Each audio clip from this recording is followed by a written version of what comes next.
Side Radio Show, man. I'm Rome. I'm here with my man Poe Homage, man. What's good, fam? Voila. I'm good, man. Oh, all right. Where you calling from, fam? Let everybody know. I'm from Queens, New York, but I'm calling upstate Binghamton, New York. Okay. That's what's up.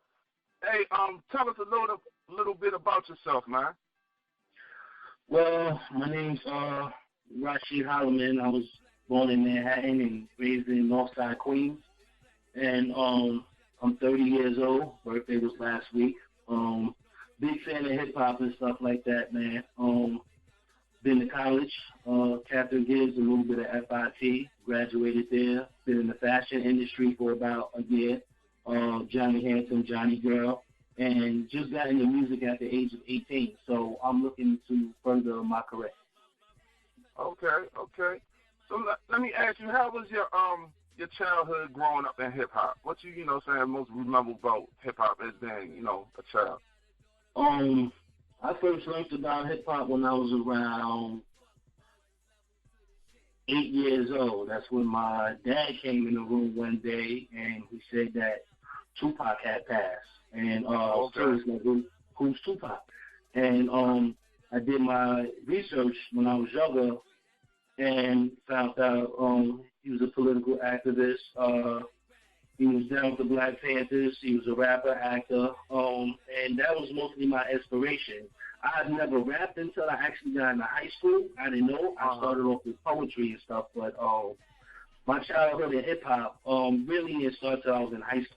But Tupac was the first person that actually sparked my mind. Okay. So let me ask you this: Who like really introduced you? What was the point that really got you to do it? You say you started in high school. So what got you to that point that you said I want to do this? I was winning battles in high school. Martin Van Buren in Queens Village. Shout out. That's my high school.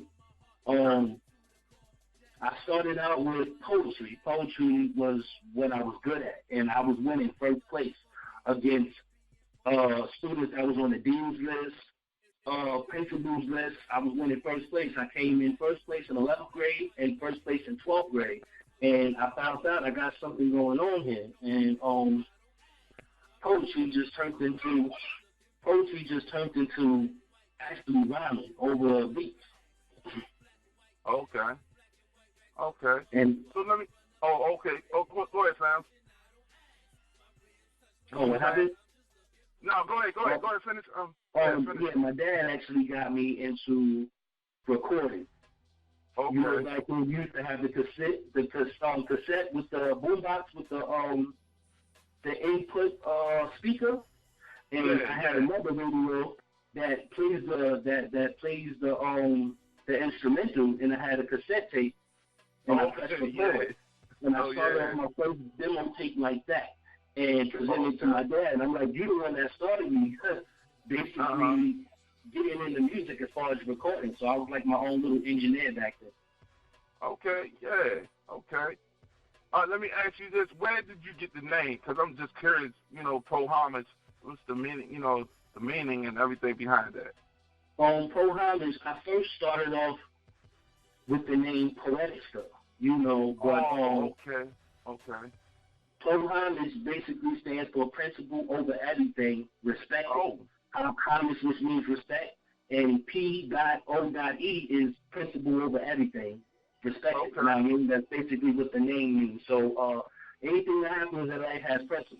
So, that's basically where I got the name from, and I've been sticking with it ever since. Okay, yeah, I like that. Okay, I like that one. Hey, can you remember, like, your first tape or CD that you own? You mean as far as actually making music? No, I'm talking about just, like, as far as artists or whatever, you know what I'm saying? Like your very first own hip hop, you know what I'm saying? Like this my first CD I ever owned was LL Cool J. Album 10. My brother bought it for me. And fell in love with the lyrics and stuff like that. It wasn't too much of gangster or street rap. It was more commercial and upbeat, something my grandma could listen to and my mom could listen to without cringing the curse words and stuff. So I fell in love with that type of music. You know, that was my first CD. I can't remember the name of it, but it was Alpha Tech. Okay. So, all right, let me ask, like what you just say. So what was your first project that you done? What was the title of it? My first project, I gave rap a chance back when I was around 18. When I was in college, I knew how to do Photoshop and CAD and all that. I tried to come out with my own mixtape as far as graphics and recording songs and stuff like that. But I always heard from people, yo, you got good lyrics, you got good skills, but you got to work on your flow. It took a couple years, basically from 18 to 28, to basically understand what you mean by flow, what you mean by flow. It's basically just keeping an up-tempo beat from the beginning to the end and just keep going with it. So I had to perfect that for about a decade before I got to the point I'm at now. But, yeah. All right. Hey, so what was your first memorable performance? Wow. Shout out to DJ Zeke, the College Club King, the go-to kid. My first performance was at the Catholic Charities in Queens in 2003. I was around 18 years old. DJ Zeke was the DJ, and I had wrote a song over a Nas beat, and that was my first performance. I think I came in around third place. And after that, I just continued getting into talent shows. It's like a natural high just to be in front of a crowd and can control their energy off of basically what you're rapping. Is just something that makes you feel alive. But that was my first performance, was 2003. Okay. So how do you feel about the state of hip hop now? The whole thing. The state of hip hop right now is like, it's comical right now. It's kind of disrespectful. We got these, I don't want to give no names out, but you know, we got the Young Thugs, and we got these, what's the other gang with Birdman, all over the social media talking about how they did this and that to this man, and it's like they throwing homosexuality in the hip hop, and it's like really messing it up for like the real dudes out here that can actually rap and stuff like that. And dress code is changing. I got no problem with the skateboarding and stuff, but you got these tight, skinny leather jeans and open chest, and it's I'm from the era where Timberland, baggy jeans, and a t-shirt and a fitted cap is what we respect and stuff. I can't get into. I'm too old to be changing into what this era is supposed to be. I can't really respect it. I'm going to keep the same lyrics I've been rapping and stuff, but I can't really change what the swag and stuff look like. But you know what though, Poe? It's like, it's kind of funny in a way, like, 'cause, you know, I come from like the era hip hop, like the early '80s. I grew up on hip hop, right? And you talk about the leather jeans and stuff like that. Grandmaster Flash and Curtis Blow and them used to wear them jeans back then, right? But you know what I'm saying? But they was, you know, the masculine, you know what I'm saying? Now, you know, they wasn't all, you know, tight and all that crazy stuff, man. It's just like, it's funny though, like some of that stuff came back, but it's like the way they wearing it and presenting it now is like really totally, you know, like, yo, nah, man. Ain't real like, tight, with the color, you know what I'm saying? Color shit in their head, in their hair, you know what I'm saying? What man do that, yo? You know what I'm saying? I can't get with that. I can't get with that. I can't get with it. So yeah. Yeah, but let me ask you this: what's your outlook on police brutality? You know, it's in the news, it's everywhere. You know what I'm saying? It's just like out of control. So, what is your look on that? It's crazy. I don't really understand it. Rest in peace to Freddie Gray and the rest of Baltimore out there. Just want to give a big shout out and silent moment for that. But it's crazy, man. It had to be a riot in Baltimore in order for America to be heard on police brutality and stuff like that. You know, and it's not only the white police; it's black police, it has nothing to do with race. They just abusing their power. Yeah. As far as how they treating people and stuff like that, like it could be any one of us today or tomorrow, brother, sister, cousin, aunt, grandma. You know, it's really going crazy right now. My cousin's a police officer for NYPD, but he tries to stay out of the mix. It's not. He's a good dude. He's a good guy and stuff like that. But it's really, it's I don't know. Everybody goes through pain, stuff at home and stuff like that, and they have authority. They have power basically to do whatever they feel like it and get away with it. Like, it seems it has to be a riot everywhere in America in order to be heard. The 6 police officers, they got convicted, and this is just the beginning. It's going to have to be several other police officers to be convicted in order for America to change this with law enforcement. Sure. Let me ask you this: like, things that you know now, you wish you knew when you first started. Business-wise, when I was younger, I thought it was just talent. Yeah, I just thought it was based on talent. It's really 90% business and 10% talent. Like, or sometimes it's 99% business. You know what I'm saying? And 1% talent, man. You know, because some of these artists, man. Like you were just saying on social media with registration, copyright, and trademarks and stuff like that. Yeah, that's what I've been heavily like promoting, man, because it's like it's no sense for you doing this stuff, man, without having everything, you know, that you need. Because if you say you're in the record business, you need to run yourself. I mean, in the music business, you need to run yourself like a business. And in order to run like a business, you have to have licenses and documents to run as a business. Just don't play with it, you know what I'm saying? And that's what separates artists from pipe dreamers, you know.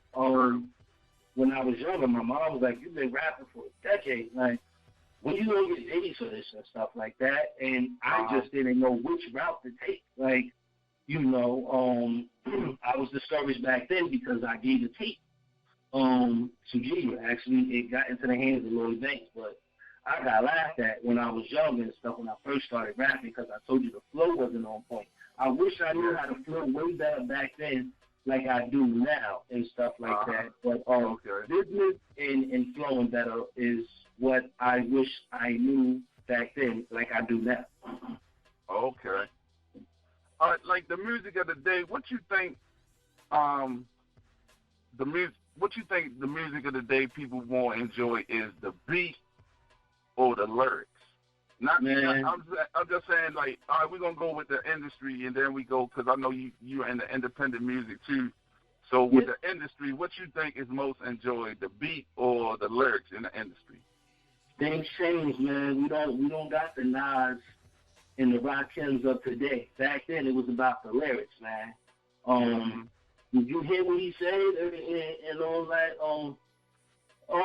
Today it's about the beat. It's just all about the beat. You got these girls working on social media and stuff like that. They not really listening to what he said. It's basically the up-tempo of the beat and how you can make a person move. This is why producers are top paid than the artists. It's not even really about what the artist is saying no more. It's all about the beat.